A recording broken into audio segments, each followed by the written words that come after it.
Hello everyone, आज हम करेंगे क्लास 10th चैप्टर 3 एक नंबर वाले प्रश्न। ये सारे प्रश्न बहुत ही इंपॉर्टेंट हैं, इनको ध्यान से समझना है। पहला सवाल है कि दो समीकरण दिए गए हैं, x प्लस वाई 14 के बराबर है और x माइनस वाई जो है वो 4 के बराबर है।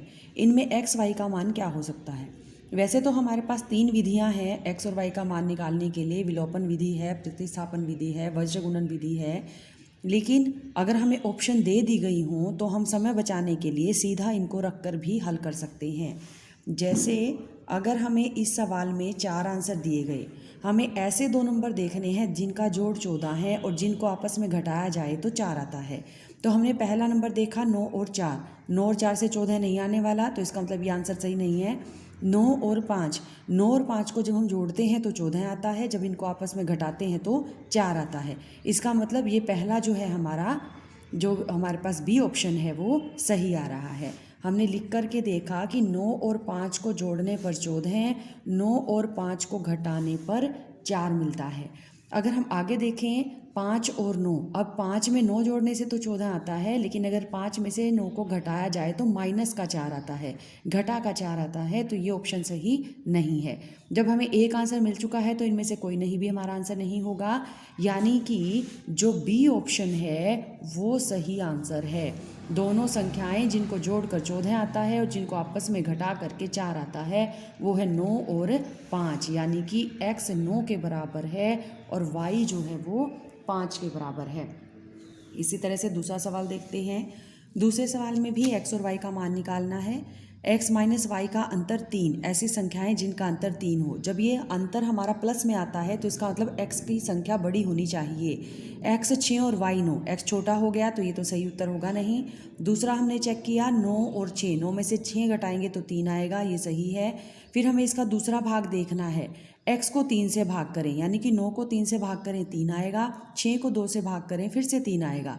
3 और 3 का जोड़ 6 है, तो यानी कि यहाँ पर भी जो बी आंसर है वो सही है। हमने इसके लिए भी सेम मेथड से चेक कर लिया। अगर हमारे पास डिफरेंस प्लस में आ रहा है, इसका मतलब x को बड़ा होना चाहिए। x में से 6 घटाते हैं 3 आता है, और अगर हम 9 को 3 से भाग करें और 6 को 2 से भाग करें, 9 और 3 भाग होकर के 3, 6 और 2 भाग करके भी 3, तो ये 6 के बराबर है, यानी कि ये दोनों बातें सही साबित हो गई। इसलिए x का 9 होना और y का 6 होना ये हमारे पास सही आंसर है, जो कि आंसर बी है। इसी को ध्यान में रखते हुए तीसरा चौथे सवाल की रकम लिखी गई है, ये आप खुद ट्राई करके देखेंगे प्रैक्टिस के लिए। उसके बाद हमारे पास आता है कि दो समीकरण दिए गए हैं। समीकरणों के आधार पर हमें ये देखना है कि कब कैसी रेखाएं होंगी। अब ये तो हमें एक पर्टिकुलर कंडीशन चेक करने के लिए कहा है कि जब a1 a2 b1 b2 c1 c2 का अनुपात बराबर है उस वक्त क्या होगा। बाकी हम इसको जनरली करते हैं कि हमारे पास कितनी ऑप्शंस हो सकती हैं। जब हम दो समीकरण लिखते हैं तो दो समीकरण लिखने का जो हमारा व्यापक रूप है वो है a1x plus b1y plus c1 बराबर है 0। दूसरे समीकरण के लिए हम सभी के साथ 2 लगा देते हैं, तो ये हमारा 0 के बराबर है। अब हमें इसमें जो चेक करना है कि कब कैसा हमारे पास रिजल्ट मिलता है, कब कैसी रेखाएं होती हैं। आपको याद होगा कि हमने 3 तरह की रेखाएं पढ़ी हुई हैं। एक है रेखाएं जो समांतर होती हैं, दूसरी जो प्रतिच्छेद करती हैं, एक दूसरे को काटती हैं, और तीसरी जो हमारे पास हैं जिनको हम संपाती रेखाएं कहते हैं, यानी एक के ऊपर एक, यहाँ तक एक रेखा चल रही है और इसी के ऊपर रखी हुई दूसरी रेखा चल रही है, तब हम इनको क्या कहते हैं, संपाती रेखाएं कहते हैं। तो 3 तरह से हमारे पास रेखाएं हो सकती हैं। कौन कौन सी हो सकती हैं, समांतर रेखाएं हो सकती हैं जो एक जगह काट रही हैं, वो प्रतिच्छेदी रेखाएं हो सकती हैं, या फिर जो एक के ऊपर एक रखी हुई हैं वो संपाती रेखाएं हो सकती हैं। अब इन रेखाओं के आधार पर कैसी हमारी कंडीशन रहेगी। समांतर रेखाएं एक दूसरे को कहीं भी नहीं काटती, इसका कोई भी हल नहीं होता। जब कोई भी हल नहीं होता दिए हुए समीकरणों का, तब वो रेखाएं समांतर होती हैं। जब वो एक जगह काटती हैं तो एक हल होता है, इसे अद्वितीय हल भी कहते हैं। केवल एक अद्वितीय हल, जितनी बार रेखाएं काटती हैं उसके उतने ही हल होते हैं। एक बार भी नहीं काटती तो एक भी हल नहीं है, एक जगह काट रही हैं तो एक हल है, और हर एक बिंदु, अब इन दो रेखाओं के संपाती होने पर ये सारे बिंदु इनके अंदर कॉमन हो गए हैं, तो इसलिए हम इसको कहते हैं कि अपरिमित रूप से अनेक हल है। अपरिमित रूप से अनेक हल है। जब भी रेखाएं एक के ऊपर एक लिखी जाए तो अपरिमित रूप से अनेक हल है। जो समांतर रेखाएं हैं ये तो हमारा हुआ ग्राफ के आधार पर। अगर हमें आकृति दिखाई दे रही है रेखाओं की कि वो समांतर चल रही हैं या नहीं, प्रतिच्छेद करती हैं या नहीं, संपाती हैं या नहीं, तब हम उनको देखते हैं कि कोई हल है कि नहीं, एक हल है या अपरिमित रूप से अनेक हल है। लेकिन यदि समीकरण के जो कोफिशिएंट हैं, जो इनके गुणांक हैं, उसके आधार पर हमें देखना हो a1/a2, a1 में a2, b1 में b2, सबसे पहले हमने पहली कंडीशन को चेक किया और ये कंडीशन बराबर नहीं आती, यानी इनके जो गुणांक हैं उनको आपस में हमने भाग करके देखा और वो भाग होने के बाद जो उनका अनुपात है वो बराबर नहीं आता, तब हम कहते हैं कि इसका अद्वितीय हल है। केवल इसका एक हल है, अद्वितीय हल है। यानी कि ये प्रतिच्छेदी रेखाओं के लिए जो है कंडीशन है। अगर हमें गुणांक के आधार पर देखना है तो जो प्रतिच्छेदी रेखाएं हैं उसकी कंडीशन क्या होगी कि पहले ही अनुपात बराबर नहीं आते। यदि ये अनुपात बराबर आ जाएं, जब ये बराबर नहीं है तो और कुछ चेक करने की ज़रूरत ही नहीं है। अगर ये बराबर आ जाएं तो दो बातें हो सकती हैं, या तो C1/C2 एक दूसरे के बराबर नहीं है या फिर C1/C2 भी इन्हीं के बराबर हो गया। ये हमारे पास ऑप्शंस हो सकती हैं। जब हमारे पास पहले वाली बराबर आ जाए तो जो तीसरा अनुपात है, यानी जो बिना एक्स वाई की संख्या का अनुपात है, वो या तो बराबर हो सकता है या फिर वो बराबर नहीं हो सकता। जब ये बराबर नहीं है, यानी कभी बराबरी आती है कभी नहीं आती है, तब हम कहते हैं कि इसका कोई हल नहीं है, यानी कि समांतर रेखाएं हैं और कोई हल नहीं है। यदि तीनों ही चीज़ें बराबर हो जाएं, हर एक बिंदु उनके लिए सेम है, तो अब इसके जो है अपरिमित रूप से अनेक हल हैं और ये रेखाएं कैसी होंगी, संपाती होंगी। तो आपको एक साथ ये याद कर लेना है जिससे हमें कोई भी पूछा जाए हम उसको पहचान कर सकें। अब इस केस के अंदर जो हमें दिया गया था, यहाँ पर ये तीनों चीज़ें बराबर दी गई थी, यानी कि ये वाली कंडीशन हमारी बन रही थी जब a1/a2, b1/b2 और c1/c2 बराबर चल रहा है। जब ये बराबर चल रहा है तो क्या होगा, रेखाएं जो हैं, जब तीनों की तीनों चीज़ें जो हैं वो बराबर चल रही हैं, तीनों की तीनों चीज़ें बराबर चलने पर संपाती रेखाएं होती हैं और उसके अपरिमित रूप से अनेक हल होते हैं। तो यानी कि इसमें बी ऑप्शन जो है वो सही हो गया। यदि तीनों चीज़ें बराबर चल रही हैं तो हमारा बी ऑप्शन सही हो जाता है। और इसके लिए अब देखिए जो अगला प्रश्न है उसमें दिया गया है कि दो रैखिक समीकरण हैं, उनके बीच में आपस में किस तरह की रेखाएं होंगी यदि ग्राफ से उनको प्रदर्शित किया जाए, तो ये हमें देखना है। अब हमने इसमें क्या देखा, जो हमारे नियम हैं, हमने अभी अभी क्या देखा था, a1/a2, b1/b2, c1/c2, हमें अनुपात निकालने हैं। a1/a2 का अनुपात निकालना है, b1/b2 का अनुपात निकालना है और c1/c2 का अनुपात निकालना है। ये कहाँ से मिल रहे हैं a1/a2 हैं जो x के गुणांक हैं। यहाँ x से पहले जो संख्या है निशान के साथ वो है 2। इसी तरह से दूसरे समीकरण में x से पहले जो संख्या है वो संख्या चल रही है 4। y से पहले जो संख्या है वो है -3 और इसी तरह से दूसरे समीकरण में y से पहले जो संख्या है वो है -6। तीसरे समीकरण में, यानी कि जो फिर से पहले पर हम आ गए हैं, जब हमारी बिना एक्स वाई की संख्या है, जब पहले वाले जो हमने समीकरण लिया उसके अंदर बिना एक्स वाई की संख्या जिसको C1 C2 माना जा रहा है, C1 हो गया है 9 और इसी तरह दूसरे समीकरण के अंदर बिना एक्स वाई की संख्या है 18। अब हमने इनका अनुपात देखना है, ऊपर से नीचे जिस पे भी ये कट जाए काट देना है। 2 और 4 2 से कट गए, 1/2 रह गया, माइनस से माइनस कट गया है, 3 से 6 ये फिर से 1/2 आ गया। 9 और 18 का अनुपात देखें तो ये भी 1/2 है, यानी कि जो तीनों अनुपात हैं तीनों ही अनुपात बराबर हैं। a1 में जो a2 है वो बराबर चल रहा है, जो a1 में a2 है वो बराबर चल रहा है b1/b2 और c1 में c2 के।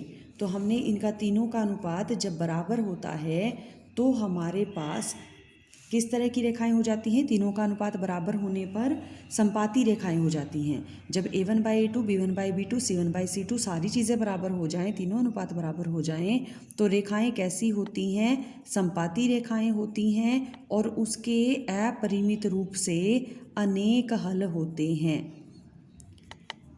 तो दोनों ही तरह से पूछा जा सकता है। इसने हल नहीं पूछे, रेखाएं पूछी हैं। अगर ये चाहें तो हल भी पूछ सकते हैं। अपरिमित रूप से अनेक हल होते हैं और संपाती रेखाएं इसके लिए होती हैं। फिर हमें अगला जो प्रश्न दिया गया है उसके लिए देखना है कि x बराबर है 5 के अगर हो तो इसका ग्राफ कैसा होगा, किस तरह का ग्राफ होगा। अब याद कीजिए हमने 9th में जो है ग्राफ किए थे। अगर हमें 5 के लिए ग्राफ बनाना हो, जब x 5 है, ये हमारा x अक्ष होता है, x के ऊपर जो 5 है, x 5 है फिक्स दे दिया, y के बारे में कुछ नहीं कहा, यानी कि y तो कम ज़्यादा कैसा भी हो सकता है। तो ये हमारे पास जब x 5 के बराबर है, y के बारे में कुछ भी नहीं कहा गया, तो हम इसको ऊपर नीचे कहीं भी नहीं ले सकते, यानी ये एक फिक्स पॉइंट हमारे पास मिल गया। जब x 5 के बराबर है तो हमारे पास एक फिक्स पॉइंट जो है ये मिल गया, और इसके लिए y जितना चाहे हो सकता है। y हमने ले लिया ऐसे करके, y कितना भी हो, y 1 है तो भी x 5 है, y 2 है तो भी x 5 है, y माइनस का 1 है तो भी x 5 है, y माइनस का 2 है तो भी y 5 है। यानी कि कितना भी क्यों ना हो जाए y के ऊपर तो कोई कंडीशन दे ही नहीं रखी है, सिर्फ एक बात कही है कि x को 5 रखना है। x को 5 रखा और y को कम ज़्यादा करते चले गए, तो ये एक लाइन आ गई। ये लाइन कैसी आई है, ये हमारा y अक्ष था, तो y अक्ष के समांतर जो है ये लाइन हमारी आई है। जो हमारी लाइन आई है x बराबर है 5 के लिए, उसके लिए ग्राफ कैसा होगा, y अक्ष के समांतर रेखा होगी। सिर्फ ग्राफ की पहचान करनी थी। इसी तरह से अगला जो प्रश्न दिया गया है उसमें है कि 3x - 2y बराबर 5, इसको दर्शाने के लिए किस तरह का ग्राफ होगा। अब देखिए हमने बहुत सारे समीकरण किए हुए हैं कि अगर हमें इसका ग्राफ बनाना हो तो हम क्या करते हैं, हम x और y का मान रखते हैं। जब x को हमने किया 0 तो y हमारे पास आ जाता है -5/2। जब y को हमने किया 0 तो x हमारे पास आ जाता है 5/3। इसके पहचान करने के कई तरीके हैं। एक तो ये है कि हम इसको ग्राफ को बनाकर ही देखें, यानी x और y का मान हमने निकाल के देखा। अब अगर हम इसको ड्रॉ करते हैं तो यहाँ से जब x 0 है, y की वैल्यू नेगेटिव है, जो हमारे पास y की वैल्यू होगी वो नेगेटिव होगी। x तो चल रहा है 0, y नेगेटिव, यानी कि यहाँ पे कहीं 5/2 का मतलब क्या हो गया, -2.5 हो गया। तो यहाँ 2 और 3 के बीच में कहीं यहाँ कोई पॉइंट आ रहा होगा। इसी तरह से जब y 0 है तो x है 5/3, यानी कि 1 और 2 के बीच में कहीं कोई पॉइंट आ रहा होगा। अगर हम इनको ज्वाइन करते हैं तो इस तरह से हमारा ग्राफ बन जाता है, जो कि एक सीधी सरल रेखा है। हम इसको ग्राफ बनाकर भी चेक कर सकते हैं, जैसे हम आज तक पहले करते आए हैं, या फिर हम इसको देखकर भी पहचान सकते हैं।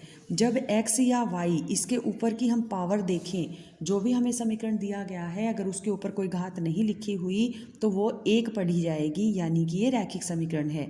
और किसी भी रैखिक समीकरण का मतलब क्या है कि उसका ग्राफ होगा तो एक सरल रेखा होगी। रैखिक यानी कि जो रेखा को दे ग्राफ बनाने पर, ये रैखिक समीकरण है कि पहचान क्या है, x के ऊपर कुछ नहीं है तो 1 पढ़ेंगे, y के ऊपर कुछ नहीं है तो 1 पढ़ेंगे। x और y का अगर हमारे पास समीकरण है, घात 1 चल रही है, तो वो रैखिक समीकरण है, और रैखिक समीकरण के लिए ग्राफ एक सरल रेखा है। इसी तरह से अब जो अगला प्रश्न दिया गया है उसके अंदर k का मान निकालने के लिए कहा गया है। k का मान निकालिए कब, जब हमें 2 समीकरण दिए गए हैं और ये बता दिया गया है कि अद्वितीय हल है। ये जो दोनों समीकरण दिए गए हैं, इन समीकरणों के लिए हल कैसा है, अद्वितीय हल है। तो हम इस अद्वितीय हल को ध्यान में रखते हुए कंडीशन लिखेंगे। हमारी कंडीशन क्या है अद्वितीय हल की, जो पहला ही अनुपात है वो बराबर नहीं आता। अद्वितीय हल की कंडीशन क्या होती है, जो पहला अनुपात है। किसका पहला अनुपात, यहाँ से x का गुणांक देख लिया 2 है, यहाँ से x का गुणांक देख लिया, x का गुणांक यानी x को छोड़कर जो संख्याएं हैं, संख्याएं यहाँ पे क्या है 2k, ये किसके बराबर नहीं होगा, b1, यानी यहाँ से y का गुणांक देखा, y का गुणांक y से पहले वाली संख्या, माइनस का निशान लगा है, अंक नहीं लिखा है तो उसको 1 पढ़ेंगे। यहाँ y से पहले जो संख्या है वो 7 दी गई है तो इसको 7 पढ़ेंगे। 2 से 2 कट जाता है, इसका हमने रेसिप्रोकल कर दिया, व्युत्क्रम ले लिया, तो हम क्या लिखेंगे, ये ऊपर चला गया, जो 7 है ये ऊपर चला गया, ये k जो है ये भी ऊपर चला गया। k -7 के बराबर नहीं है, जो k है वो -7 के बराबर नहीं है। ये हमारे पास इसके लिए आंसर हो गया। अगला प्रश्न है 2 अंकों वाली एक संख्या के अंकों का योग 8 है। 2 अंकों वाली संख्या, जैसे हम कोई संख्या देखते हैं, हम कोई भी 2 अंकों की संख्या सोचे, 15 हो सकता है, 75 हो सकता है, 20 हो सकता है, 99 हो सकता है। ये सारी की सारी जो संख्याएं हैं 2 अंकों की संख्याएं हैं। अब हमें कंडीशन क्या दी गई है कि संख्या ऐसी हो जिसके अंकों का योग 8 हो। जैसे अगर हम 15 सोचे तो 5 और 1 6, अंकों का योग 6 है। 7 और 5 12, अंकों का योग 12 है। 2 जमा 0 2, अंकों का योग 2 है। 9 जमा 9, अंकों का योग 18 है। इस तरीके से हमें ऐसी 2 संख्याएं चाहिए जिनका योग 8 आता हो।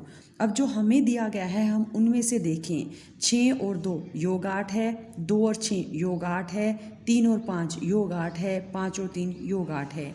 यानी कि पहली संख्या, जो पहली कंडीशन है, हमें इसको देखने से हमें कुछ भी डिसाइड नहीं होता कि इन चारों में से कौन सा ऑप्शन सही है, क्योंकि सभी के अंदर अंकों का योग जो है वो 8 चल रहा है। फिर उसने कहा अंकों को पलटने पर प्राप्त संख्या। यदि अंकों को पलट दिया जाए, अगर हम 62 को पलटते हैं तो संख्या बनती है 26। अगर हम 26 को पलटते हैं तो संख्या बनती है 62। 35 को पलटते हैं तो संख्या है 53, और 53 को पलटते हैं तो संख्या है 35। संख्या को पलटना यानी इकाई का अंक दहाई पर आ जाए और दहाई का जो अंक है वो इकाई पर चला जाए, उसको हम कहेंगे कि संख्याएं पलट गई हैं। अब पलटी हुई संख्याओं के आधार पर इसने क्या कहा है कि जो संख्या पलटने पर आई गई है वो दी गई संख्या से 36 अधिक है। पहली कंडीशन तो ये हो गई कि पलटने वाली संख्या को बड़ा होना ज़रूरी है, 36 ज़्यादा। अब ये तो छोटी हो रही है, ये बाहर हो गई कंडीशन। ये छोटा हो रहा है पहले से, ये भी बाहर हो गया। यानी कि सही आंसर इन दोनों में से कोई एक है। फिर इसने कहा 36 ज़्यादा, किस में 36 जोड़ें कि दूसरा आंसर आ जाए। हमने 26 में 36 को जोड़कर देखा और 35 में भी 36 को जोड़कर देखा। अब जब यहाँ से हमने देखा कि 26 में जोड़ा तो 62 आ गया। ये 2 संख्याएं हो गई जो हमें मिली है। अब ये 71 तो हमें मिला नहीं, तो ये संख्या हमारे पास नहीं है। तो राइट आंसर हमारे पास क्या हो गया? 26। 26 वो संख्या है जिसमें 2 और 6 को जोड़ें तो 8 आता है, और 26 में 36 जोड़ने पर 62 मिल जाता है। यानी कि जो बी ऑप्शन है हमारी वो सही है। इसका सही उत्तर क्या हो गया? संख्या है 26। अगला प्रश्न देखते हैं। प्रश्न 11, एक संख्या दूसरी से 5 ज़्यादा है। अगर हमने संख्या ली 35, 35 से 5 ज़्यादा कितना हो जाएगा? 40। यदि हम संख्या ले 40, 40 से 5 ज़्यादा कितना हो जाएगा? 45। फिर संख्या है 45, अगर इस 45 से 5 ज़्यादा लेते हैं तो 50। अगर संख्या हो 30, 30 से 5 ज़्यादा लेते हैं तो 35। ये हमारे पास पहली कंडीशन हो गई कि संख्या 5 ज़्यादा हो। दूसरी कंडीशन क्या है? संख्याओं का जोड़ 75 हो। अगर हम इन संख्याओं को जोड़ते हैं तो 35 में 40 जोड़ने पर 75 आ जाता है। यदि हम 40 में 45 जोड़ें तो 85, ये बाहर हो गया। 45 में 50 जोड़ते हैं 95, ये भी बाहर हो गया। 30 में 35 जोड़ते हैं 65, ये भी बाहर हो गया। तो हमारे पास राइट आंसर क्या है? 35 और 40। यानी कि संख्या हमारी 35 थी। हमने शुरू कहाँ से किया था? 35 से किया हुआ था। तो इसके लिए आंसर हमारे पास क्या हो गया? 35। यानी कि ए ऑप्शन जो है वो इसमें सही है। फिर हमें दिया गया है संपूरक कोण। आपको याद होगा संपूरक कोण कौन से होते हैं? जिनका जोड़ 180 डिग्री हो। संपूरक कोण जो है वो कौन से होते हैं? ऐसे कोण जिनका योग 180 डिग्री हो, उनको संपूरक कोण कहा जाता है। अब यहाँ से 112 और 88 अगर हम इनको जोड़कर देखें, साथ में हमें ये भी कह दिया है, एक कहा है संपूरक कोण, दूसरा कहा है कि बड़े छोटे कोण में 24 का अंतर है। जो बड़ा कोण है और जो छोटा कोण है उसमें 24 का अंतर है। तो सबसे पहले तो हम ये देख रहे हैं कि जोड़ जिसका 180 है उसी में से छांटना है। 180 जोड़ नहीं है तो वैसे ही हमारा बाहर हो गया। अगर हम इसको देखते हैं तो इनका जोड़ है 200। 200 है तो ये ऑप्शन तो सही है नहीं। फिर अगर हम इसको देखते हैं बी को, तो यहाँ पे 102 और 78, इसका जोड़ 180 है, ये सही हो सकता है। इसी तरह से 92 और 68, इसका जोड़ देखें 160, ये भी नहीं है। 122 और 98, ये जोड़ है 220, ये भी नहीं है। तो हमारे पास सही ऑप्शन क्या रह गई है? 102 और 78 जो है ये सही ऑप्शन है, क्योंकि इन्हीं का जोड़ 180 आ रहा है। एक ही कंडीशन से हमारा काम चल गया। बाकी अगर ऐसा नहीं होता, एक से ज़्यादा संख्याएं होती, तो हम दूसरी कंडीशन चेक करते कि दोनों में अंतर 24 होना चाहिए। तो जब हम इनको घटा करके देखते हैं, 102 में से 78 को घटाते हैं तो ये अंतर कितना है, 24। तो दूसरी कंडीशन भी हमारी सेटिस्फाई होती है, इसलिए आंसर बी जो है वो सही है, यानी कि 102 और 78 वो संपूरक कोण हैं। उसके बाद अगला प्रश्न देखिए, के का मान ज्ञात करना है, जिसके निकाय के समीकरण दे दिए गए हैं और साथ ही ये कहा गया है कि अद्वितीय हल है। अद्वितीय हल यानी कि a1 बाय a2 बराबर नहीं है b1 बाय में b2 के। ये कब होता है, जब हल हमारे पास अद्वितीय होते हैं। a1 a2 आपको याद है, x के जो गुणांक हैं वो a1 a2 हैं। x से पहले 2, x से पहले 5, यहाँ x से पहले 2 है, यहाँ x से पहले 5 है। इसको हमने चेक करना है कि ये बराबर नहीं होना चाहिए। y से पहले है k और यहाँ y से पहले है -7। ये जो -7 है, इसको हटाने के लिए हमने दूसरी तरफ गुना कर दिया, तो ये गुना करके हमारे पास कितना आ गया है, 2 गुना में -7 बटे में 5। इसको k के बराबर नहीं होना है, यानी कि k जो है वो -14 बटे 5 के बराबर नहीं है। तो ये हमारे पास आंसर हो गया। अद्वितीय हल के लिए k का मान क्या होगा, जो भी कंडीशन दी जाती है उसका फॉर्मूला लिख लेंगे, फिर उसके मान रखेंगे और उसको हल करेंगे। अगला प्रश्न है, दो संख्याओं का अनुपात दिया गया है 5 और 7 और उनका योगफल 360 है, तो बड़ी संख्या क्या होगी, दोनों में से बड़ी संख्या क्या होगी ये हमें देखना है। तो हमें जो अनुपात दिया गया है हम उसके आधार पर लेकर के चलेंगे। जो संख्याएं दी गई हैं वो कैसी दी गई हैं, 5 और 7 अनुपात की। जब 5 और 7 अनुपात है तो हमने देखा एक संख्या को मान लिया। जब संख्याओं के बारे में और कोई आइडिया है ही नहीं तो हमें संख्याओं को मानकर ही चलना पड़ेगा, इसका कोई शॉर्टकट मेथड नहीं है। हमने संख्याएं मान ली हैं, 5x और 7x संख्याएं हैं। इनका योग, दोनों ही संख्याओं का जोड़ किसके बराबर है, 360 के बराबर है। गुणांक जुड़ गए, 7 और 5 12, x 360 है, यानी कि x जो है वो 30 है। अगर x 30 के बराबर है तो संख्याएं कितनी हो गई, 5 को भी 30 से गुणा कर दिया और 7 को भी 30 से गुणा कर दिया, 150 और 210। अब इसमें से बड़ी संख्या पूछा है उसने, तो हमारे पास बड़ी संख्या इनमें से कौन सी है, बड़ी संख्या है 210। नेक्स्ट क्वेश्चन है, चक्रीय चतुर्भुज के सम्मुख कोणों का योग कितना है। ये फिक्स क्वेश्चन है, इसके अंदर ज़्यादा कुछ सोचने की ज़रूरत नहीं है। चक्रीय चतुर्भुज आपको ध्यान होगा, जो भी किसी वृत्त के अंदर चतुर्भुज बनती है उस चतुर्भुज को हम चक्रीय चतुर्भुज कहते हैं। इस तरह की जो आकृति होती है वो चक्रीय चतुर्भुज है। और इसके आमने सामने के कोणों का जोड़, अगर यहाँ से हम ये माने कि केंद्र है और केंद्र से ये पास करता हुआ विकर्ण है, तो ये भी अर्धवृत्त में बना कोण है, ये भी अर्धवृत्त में बना कोण है। इन दोनों का जोड़ कितना हो गया, 180। ये एक उदाहरण है चक्रीय चतुर्भुज का, जिसके अंदर आमने सामने के कोणों का जोड़ 180 है। तो इस तरह से किसी भी चक्रीय चतुर्भुज के लिए आमने सामने के कोणों का जोड़ 180 होगा। तो बी यानी कि 180 डिग्री होना इसका सही आंसर है। 16वां प्रश्न है कि जो हमें परिमेय संख्या लिखनी है यानी p बटे q के रूप में, तो ये चारों ऑप्शंस जो हैं बटे में दी गई हैं। अब इसमें हमें देखना है कि जो हर है वो अंश से 5 ज़्यादा हो, यानी ऊपर के अंदर 5 जोड़े तो नीचे वाला नंबर आए। जब हमने 1 में 5 जोड़ा है तो 6 आया है, यानी कि 1 बटे 6 आंसर हो सकता है। अगर हमने 4 में 5 जोड़ा है, 9 आया है। अब यहाँ से भी 4 बटे 9 आंसर हो सकता है। 2 में 5 जोड़ा है, 7 आया है, तो यहाँ से 2 बटे 7 भी आंसर हो सकता है। 3 में 5 जोड़ा है, 8 आया है, तो 3 बटे 8 भी आंसर हो सकता है। यानी कि पहली कंडीशन के बेस पर हमें ठीक से पता नहीं चलता कि इनमें से कौन सी ऑप्शन सही है। फिर हमने इसकी दूसरी कंडीशन देखी कि यदि दोनों में से 2 घटा दिया जाए। अब 1 में से 2 घटाएंगे या 6 में से 2 घटाएंगे तो संख्या माइनस में जाएगी। माइनस में हमारे पास कोई आंसर नहीं है, तो ये हमें नहीं लेना। हमें क्या चाहिए था, 2/7। जब इसको घटाते हैं तो आंसर 2/7 आना चाहिए। 4 में से भी 2 घटाया, 9 में से भी 2 घटाया, तो ये कितना आ गया, 2/7। ये सही आंसर है। अगर 2 में से 2 घटाया, 7 में से 2 घटाया, ये हमारे पास 0 आ गया, ये सही आंसर नहीं है। इसमें से 2 घटाया, अंश में से भी हर में से भी, तो आ गया 1/6।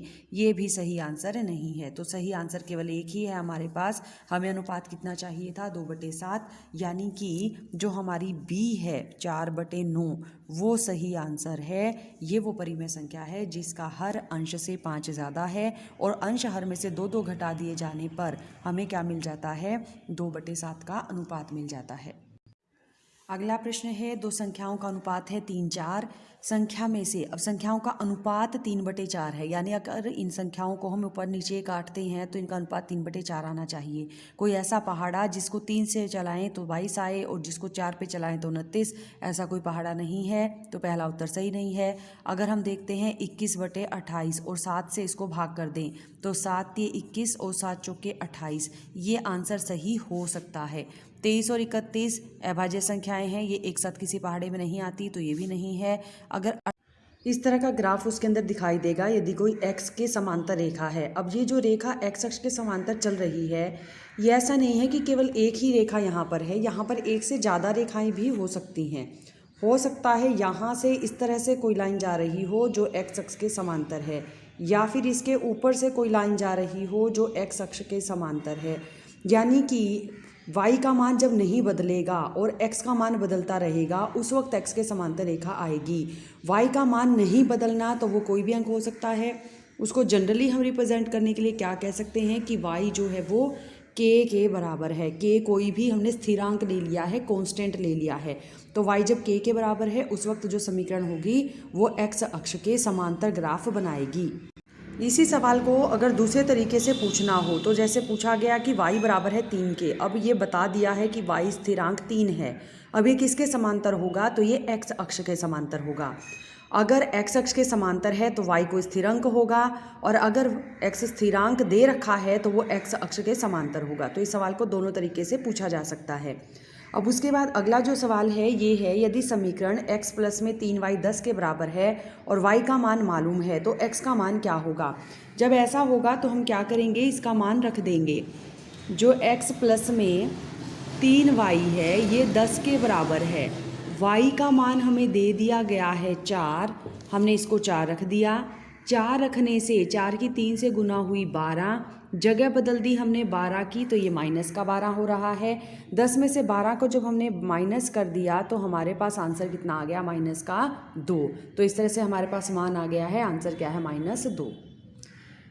ये सारे प्रश्न वो हैं जो बहुत इंपॉर्टेंट हैं, ये 1 नंबर के प्रश्न में आते हैं। इन्हीं प्रश्नों की और ज़्यादा प्रैक्टिस करें। हो सकता है सवाल के अंदर रकम बदल जाए, लेकिन जो तरीके हैं वो यही रहेंगे, तो इनको अच्छी तरह से तैयार कर लेना है।